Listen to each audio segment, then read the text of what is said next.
Hello everyone, my name is Garrett and I'm a junior majoring in property management and real estate. And my major and passion really relates to studying people and studying their homes. I've always been a people person, and I love, growing up I've always loved dealing and studying real estate, so it kind of went hand in hand when I made my decision here at Tech.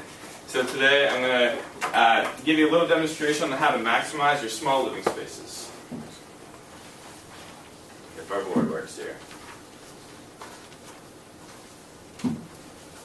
Is that normally how you do it?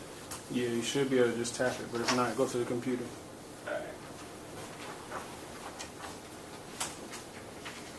Alright, so you may be familiar with some of these pictures. We have a Virginia Tech dorm room, a small apartment that you might have seen in a recent internship, or if you live in one now on campus. And you might feel like you have way too much stuff. Originally when you're packing, driving here, and then trying to set it all up between furniture and knickknacks and sporting equipment, things of that sort, you may be familiar with an apartment or space that feels too cluttered. So for step one, it's going to be simply organization. It's going to be deciding what you need and what you don't need. It may seem pretty simple, but in the long run, your necessities are going to be things like clothing, basic furniture, cooking supplies, and appliances, say for your kitchen or bathroom or the sort. And then your non-necessities are going to be knickknacks, decorative, which is going to be art or lamps or things of that sort, and your sporting equipment. And then step two is going to be analyzing your current space. You can see here, this is a studio apartment floor plan. I actually worked at this community this summer, and this was very common to see. People were really overcrowding the space that they had. And what I really thought and what I learned from my boss was that they never really gained the knowledge of the space that they were moving into. They never took measurements between walls, between doors and countertops and islands to see how their furniture would fit and things of that sort. And this is going to be completed by studying floor plans, which is often found on the internet, or if you're going into a leasing center, say for your next apartment, you can often ask to see them and their measurements. And then it can be done by site visits as well. And then another good resource is going to be referring to the internet and then talking to the leasing agent or realtor before you move into the space.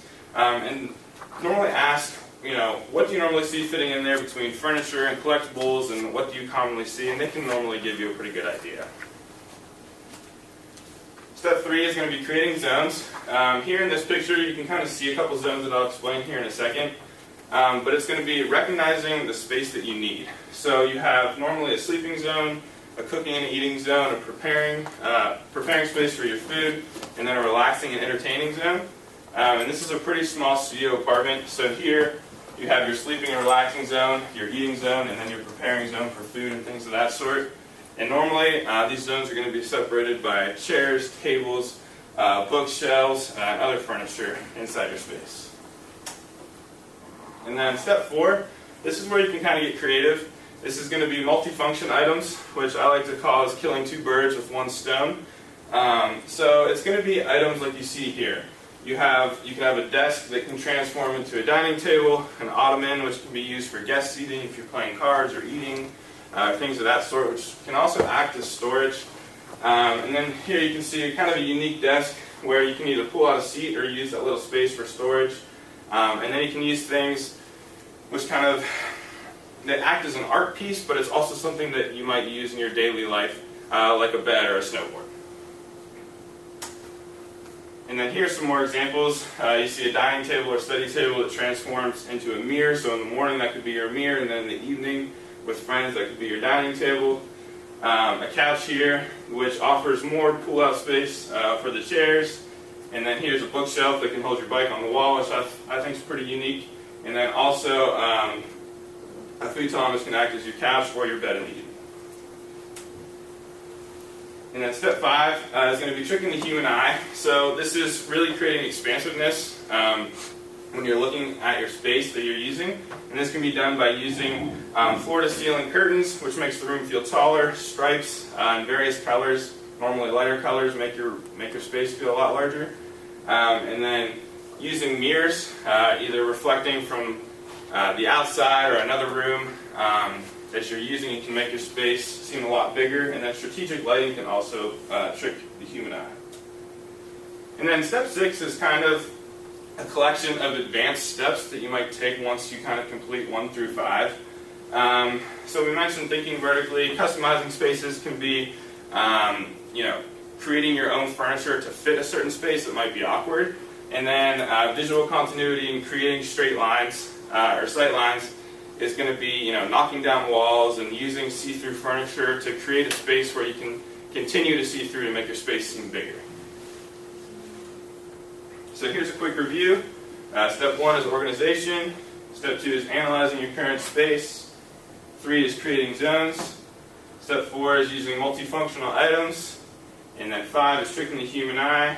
And 6 is the advanced considerations. So for our activity, the instructions are on the board. You have a folder. And if you have a partner, you can work with your partner. But you're going to see the same floor plan, so you can pull that out. And then there's going to be a little clip of common furniture that you'll see in a studio apartment. So the first thing to do is organize the furniture in a way that you think is best to suit that studio apartment. And then you also have another page which is going to be common items that you might have in your current living space or you might have in the future. And then you can discuss with your partner how those items might be used in a creative way to save space. So I'll give you about a minute and a half or two to try to place that furniture where you think it might be best. And then I'll show you 3 good examples of how it can be placed. Robert, you also have a packet back there if you'd like to look at it.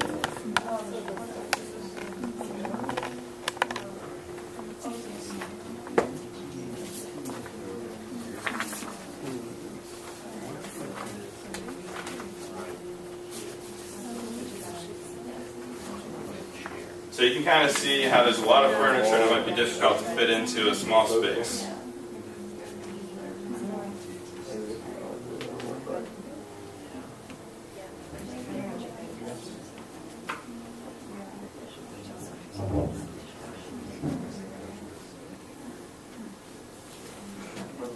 Easier than you thought. I just don't really know. I'm imagining it in real life. I got a question real quick. What are we Yep. doing with So that's going to be the images that you're trying to come up with a creative way on how to use them to make your space seem bigger, take space away so that, it's not cluttered and things of that sort. These actual apartments here? The floor plan? It is. That is one that I had the chance to tour a lot this summer. They have studios? They do. So, it's a decently big studio, but once you throw a lot of furniture in there, it clutters up. Give you another 30 seconds or so.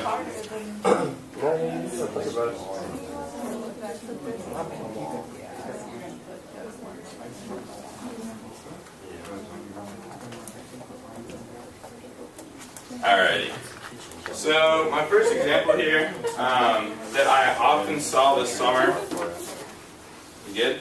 Yeah. That I often saw this summer was this layout here. When I had to do preventative maintenance for some of these apartments, this is commonly what I saw. You have a dining table that's close to your kitchen, just so you don't have to carry plates and things of that sort long ways. And then they're creating zones. So here you have a social space with your chair, TV stand, and sofa where you can entertain. And then you have your private space, which is going to be your end table, bed, and dresser. And this door right here, you might seem like that's kind of blocking the door, but that's just a water heater, so that space is not really entered into that much. And then these were also the next 2 ways how I saw it set up. So yours might look pretty similar, but they're just creating zones between the private and public spaces where you might have guests or just want your own space. And that is the third one. And here, this is a sliding glass door. I'm not sure if you guys are familiar with how that's laid out, but a lot of people might like, just depending on who it is, their private or public space or their dining area to be next to that door to make the room seem bigger. And then these are going to be the common images that you had in your folder. So these might be the creative ways that you thought of how they could be used. So you have your bike hanging from the wall, which could also be your transportation to work or school. You have a chair that could also act, it could be hung on the wall and act as hangers and then taken down as your guests come. A surfboard could be used as a table or end table. Old shutters, this is just kind of a way to eliminate bowls and other hangers the girls might use for things such as jewelry. Kind of creative. And then these baskets or crates could be used to hold things such as plates and glasses, and could also be taken off the wall, especially those wooden crates, which are pretty sturdy, to act as seats if you have guests coming over.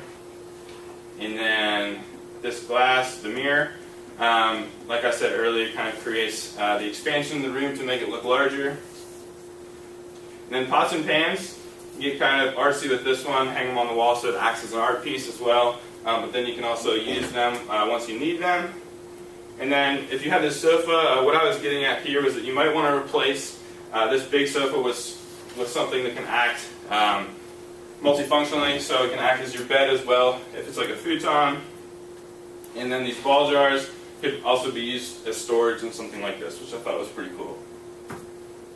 So I'd like to thank you guys very much and hope that you guys can use these tips and tools in your future once you get into new apartments and dorm rooms. Thank you very much.